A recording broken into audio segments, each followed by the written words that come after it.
Welcome to the wonderful world of wine. We are your hosts, Mark Lindsay and Kim Simone, exploring all things wine with you. You can find us on Facebook at The Wonderful World of Wine.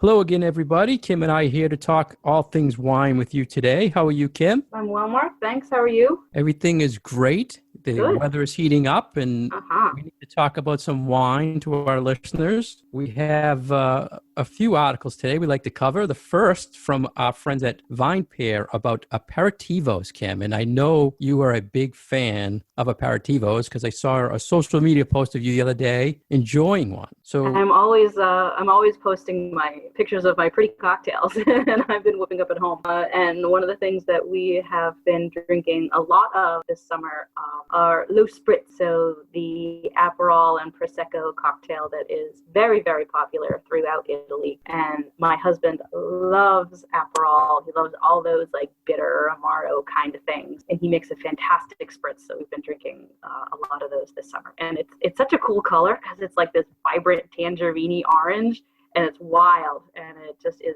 for hot weather like this, it's refreshing and a little bit sweet and a little bit bitter and a little bit sour, so it kind of covers all those bases, and a little bit bubbly, which, as we all know, is something that I am way into. Yeah, this was the perfect article, I thought, for this time of year.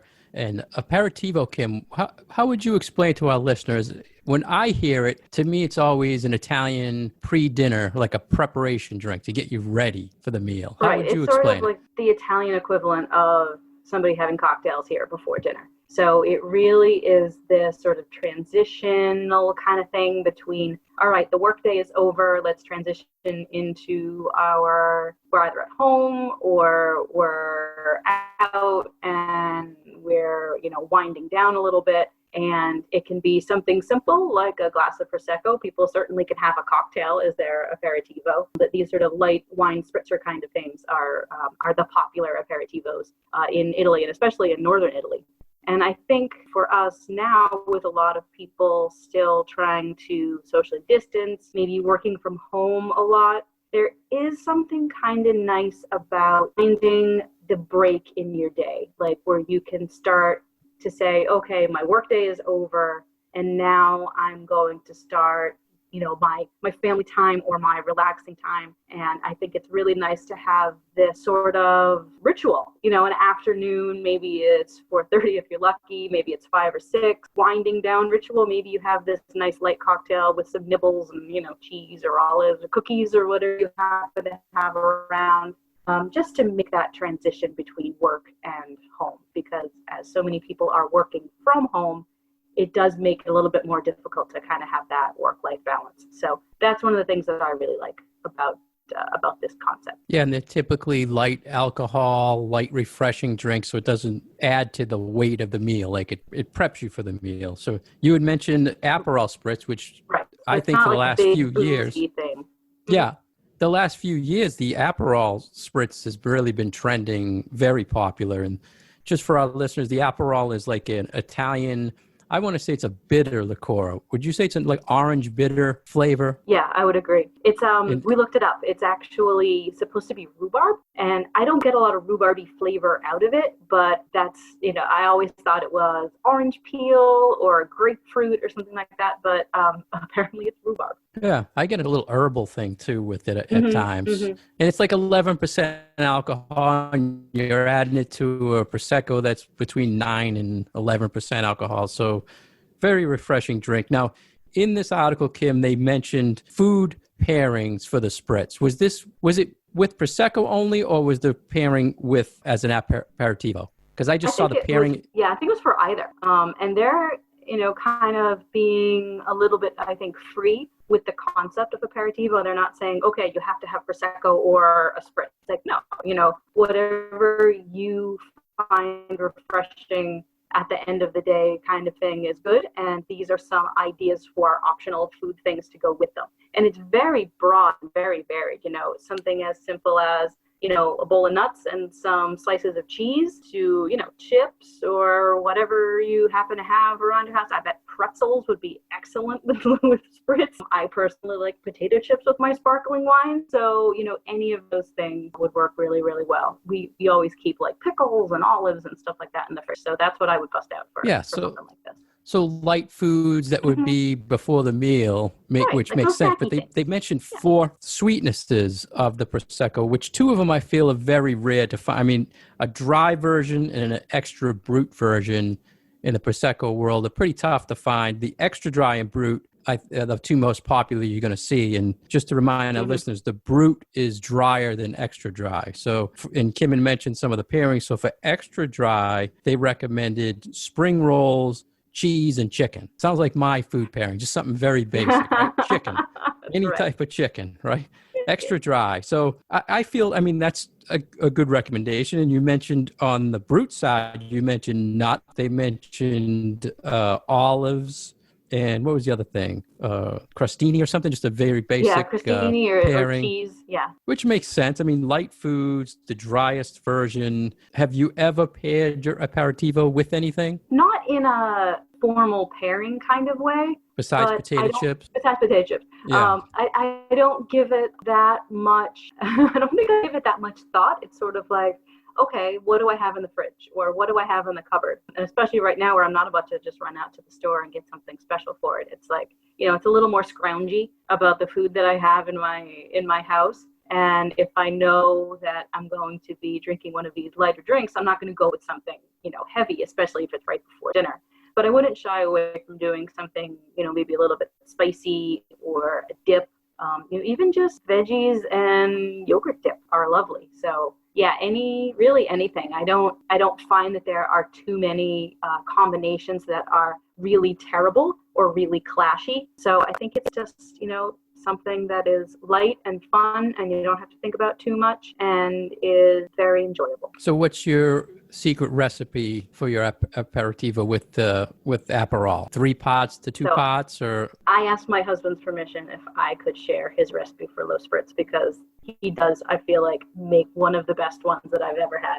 And like I said before, I don't really like Aperol all that much, because for me it's too bitter, but I think he does it perfectly and makes a really, really nice balanced one. So what he does is equal part Aperol and Prosecco, and he adds a little bit of seltzer water or soda water at the very end. So for me, he makes them a little bit lighter on the Aperol, so does more like 2 parts Prosecco, 1 part Aperol, and then the seltzer floater. But his way of making them is 1-to-1, and then a little bit of extra bubbly water.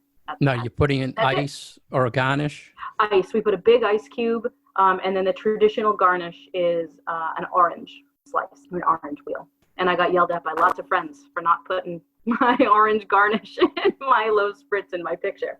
I'm like, I'm sorry. I don't tend to do a lot of garnishes. I'm just like, you know what? If I'm not going to eat it, I don't really want it in my glass. So. Are you making these in a big batch or one at a time? One at a time. One at a time. Okay. One at a time. Usually for I'll make them one at a time, because I don't want the bubbles to disappear. So if you're making a big batch of them and they're sitting on the counter for an hour, those poor bubbles are gonna dissipate. And I like my bubbles. So do you have a preference?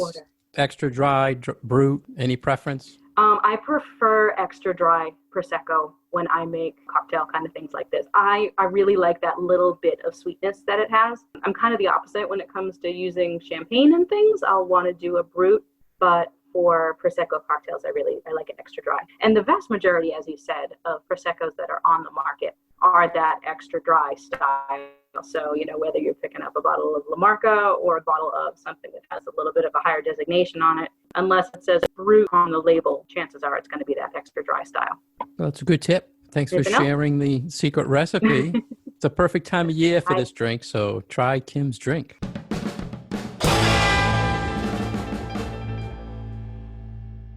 You're listening to The Wonderful World of Wine.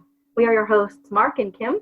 You can find more information about Mark at franklinliquors.com, more information about myself at vinitaswineworks.com, and you can find our show on Facebook at The Wonderful World of Wine. The next article that we wanted to discuss with you actually showed up in a couple of different places while we were doing our research, and there is some movement going on in the European Union about requiring more detailed labels on wine bottles. And this is in regards to ingredients and what is actually in your bottle of wine. So there's been a little bit of chatter about this for the US market over the last year or two. You know, people are considering, do we put calorie counts on there? Do we put ingredients on there? And I hadn't realized that the EU was actually making a move, and pretty seriously, to do something similar and a little bit more detailed, Mark. Yeah. I mean, you know me, Kim, and I think the listeners probably know that I'm a huge wine label geek. So there was actually two articles. Wine Searcher was more the EU, what they're looking at. And then Forbes was taking a look at in the US what the movement is. And I ended up writing a bunch of questions again for you, Kim. First off, what is your feeling on ingredients being on the label, and what do you define as an ingredient? Yeah, and that's sort of the big question. I think there are a lot of pros and cons and things that could be pros, but if people don't understand what they're reading, could be problematic just for the consumer understanding what the heck we're talking about. So my jury is a little bit, I think, out on this. My gut is that this is a good thing, because I feel like more information is better than less information. But we, at least in the US here, seem to have such an issue with people seeing sciencey things and getting really freaked out and scared by it and not doing enough research to understand what they're actually supposed to be understanding. So I feel like if we put lots of information that people don't have any experience with on a wine label, it's going to kind of blow up at the people who are trying to do good by giving more information out there. So I'm afraid that if we start listing all of these things that go into regular wine production, that people aren't going to understand what they're reading and be like, there's all these chemicals and stuff in here. It's like, well, yes, there are, and there always have been, but just because there are things in wine that you don't understand, that doesn't make it necessarily harmful for you or bad for the wine or bad for you. Yeah, so you're leaning more that the average wine drinker would not understand what that stuff is, or it would scare them. Both. Yeah. I think a little both.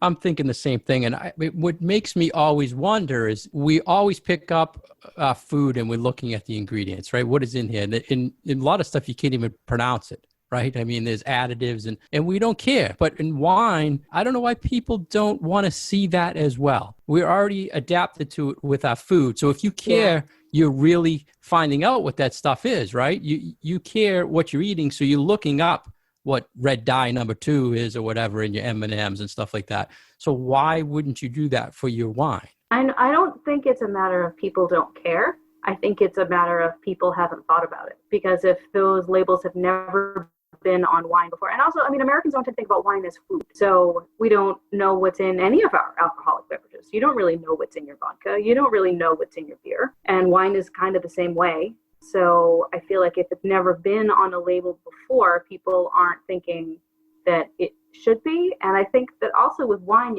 there's this romanticized ideal that it's just smushed grapes and magically turns into wine, and that's what goes in your bottle. But there's a reality to wine production that I think a lot of people just don't even know goes on, that they don't know how wine is made.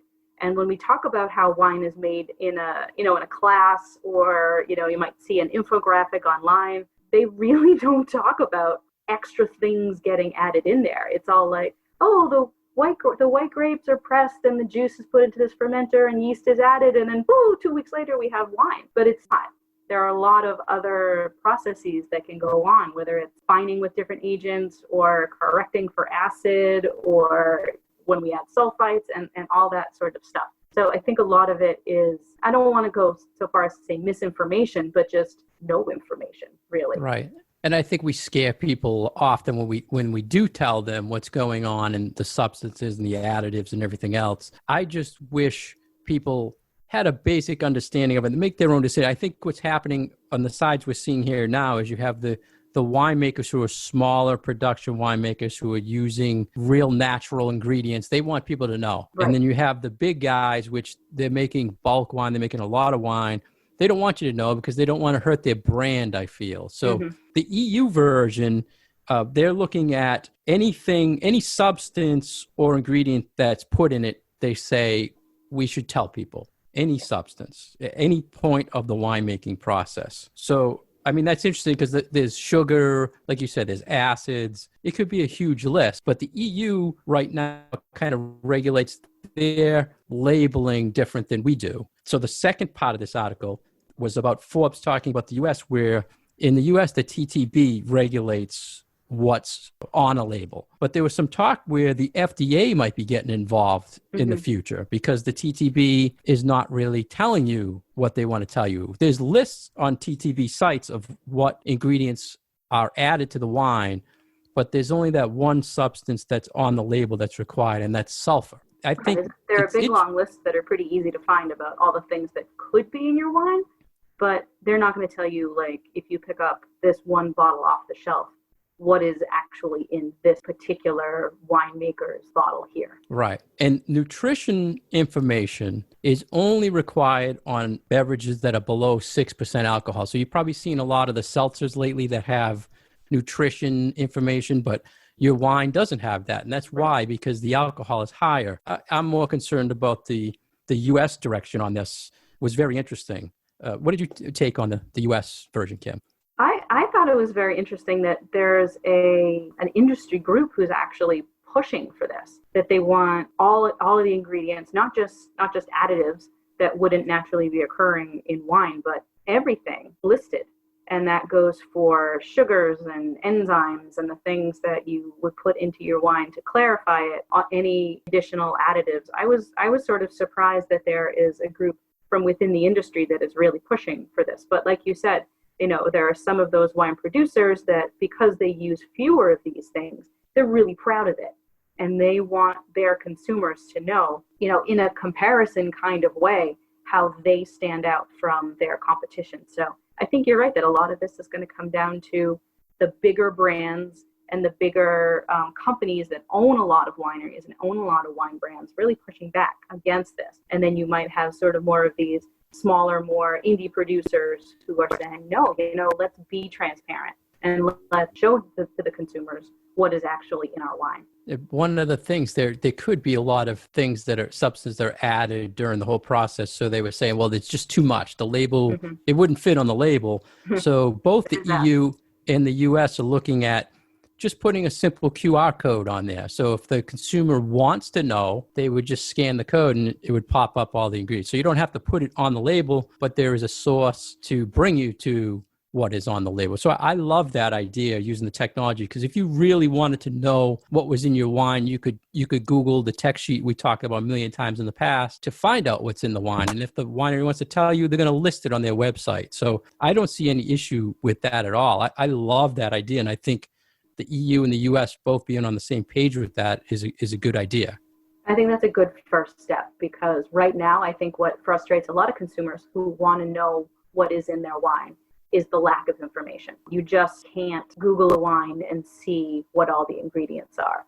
So this would be a way for that information to be out there. And yes, it would take a little bit more effort to figure it out, a few extra steps, but it's still there, and it's there in the public domain, and people can find it if they really want to see it. So I think that is a good first step without necessarily scaring everybody with this whole list on the back of the bottle. Yeah, and the label space thing was interesting because some of the wine makers were saying, well, we can't fit it on the label. If we had to redo the label, this would add to cost of the label. And to me, that's a cop-out for the big producers because they have a brand, their label is set to a brand. They don't want to redo it, number one. But the real thing I feel is they don't want you to know. They don't want to have to list what they use because then you might be afraid of the brand, like you said earlier, about seeing things you might not want to see. But I understand how the cost could be prohibitive to a small producer.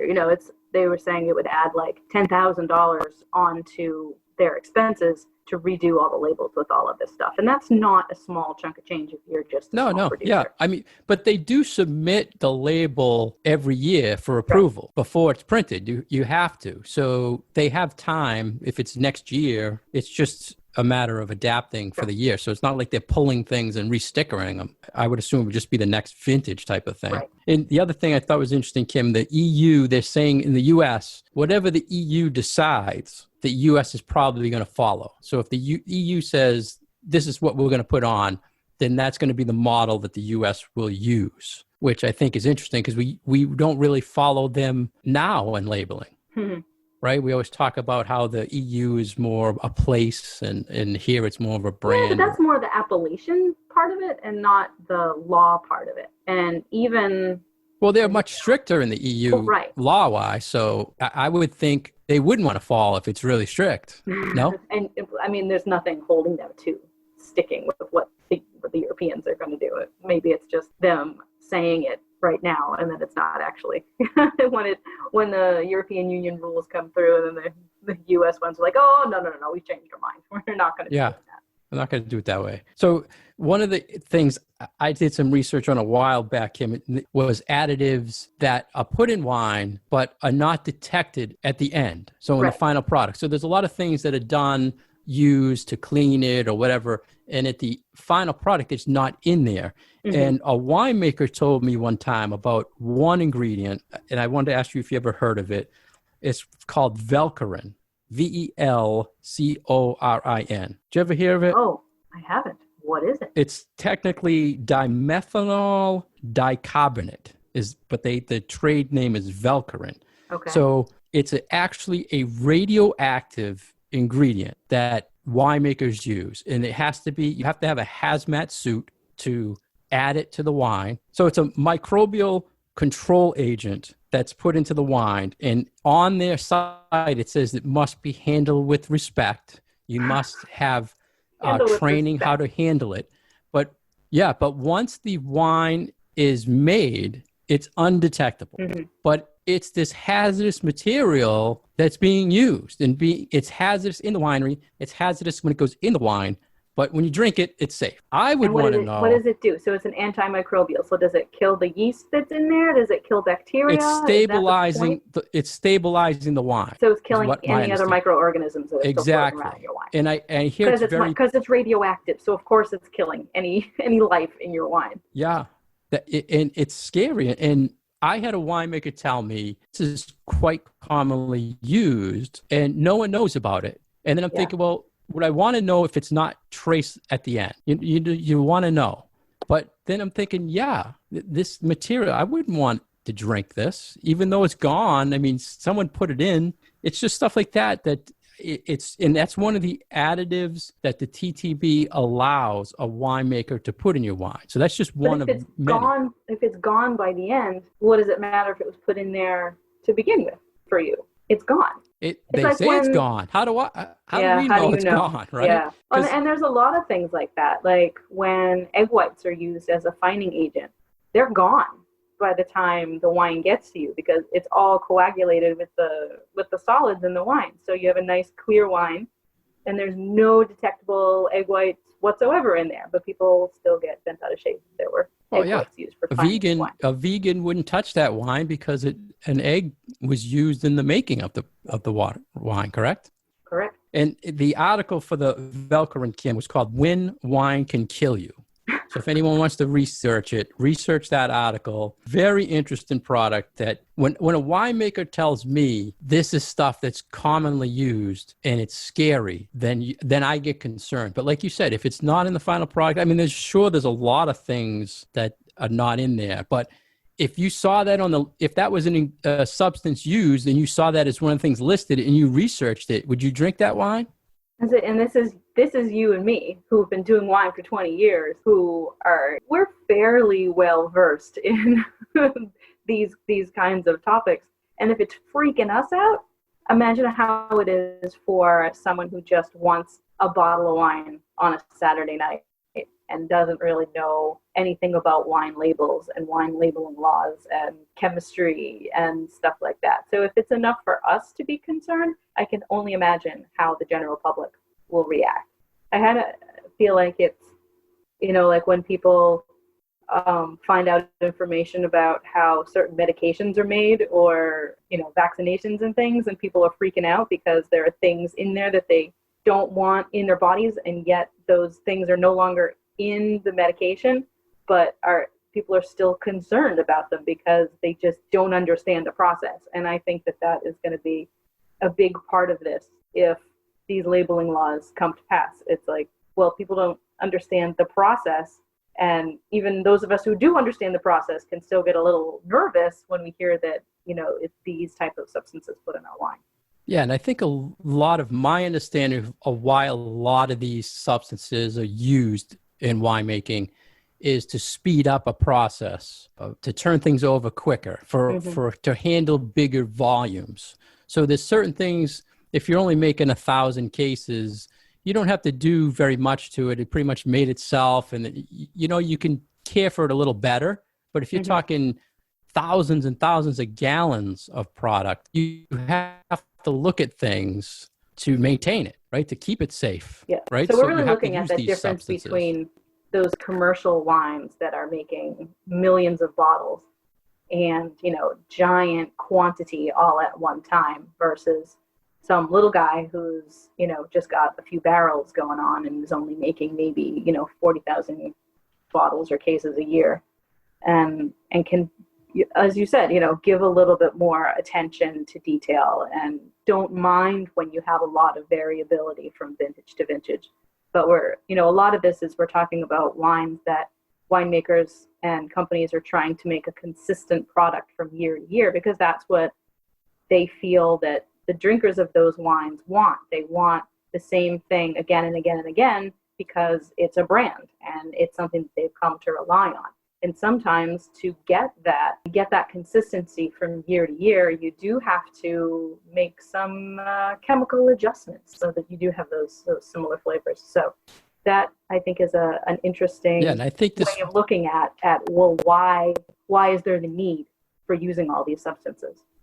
I think the whole movement is, if it goes through or not, is going to be based on if more consumers get involved to say they want it, because the big corporations, I feel, don't want this, and they overpower the little guys. So, but if the consumer says, hey, we want this, and tells the TTB or the FDA, we need this, then it will go. It'll happen. And I think I don't see one of the problems, I think, could come of, people saying on the surface, well, yeah, I want to know what's in my wine. And then if it shows up on their label and they look at it and they're like, oh my goodness, no, now I don't want to know. Because, maybe you're, a consumer of one of those big brands, and now all of a sudden you see all these extra things that you didn't know were in your wine. Yeah. I still feel like knowledge is power. It's just how do we interpret those things? And maybe that's something that falls to folks like ourselves as wine educators, that here's our way of, letting people know what all these things are. So, hey, that could be a future thing for us. Yeah. I mean, we say it a lot when we do an event. Yeah, we do. We say that a lot when we do an event is, look, research what you're drinking. And we try, but I just don't see the average consumer caring as much as they should.